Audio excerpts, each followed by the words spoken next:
મિત્રો જય મહાકાલ, જય કામાખ્યા. અત્યારે શ્રાદ્ધ પક્ષ ચાલી રહ્યું છે.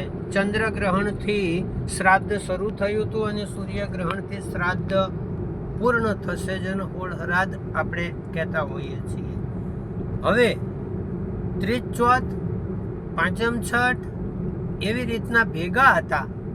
આજે છઠ સાતમ એટલે કે શનિવાર, અને આજે સાતમનું શ્રાદ્ધ છે. કાલે અષ્ટમી એટલે રેગ્યુલર બધા શ્રાદ્ધ પુનઃ અમાસ સુધી પૂર્ણ થશે.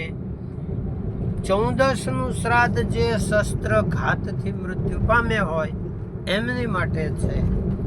અને અમાસમાં 14એ મૃત્યુ પામેલા હોય, પૂનમે મૃત્યુ પામેલા હોય કે અમાસે મૃત્યુ પામેલા હોય એમની માટે અમાવસ્યાનું શ્રાદ્ધ છે. તો શ્રાદ્ધ પક્ષ અમાસ પૂર્ણ થશે. બધા પિતૃઓની કૃપા તમારી ઉપર સદૈવ રહે, યજમાનોનું કલ્યાણ થાય. જય મહાકાલ, જય કામાખ્યા. આદેશ.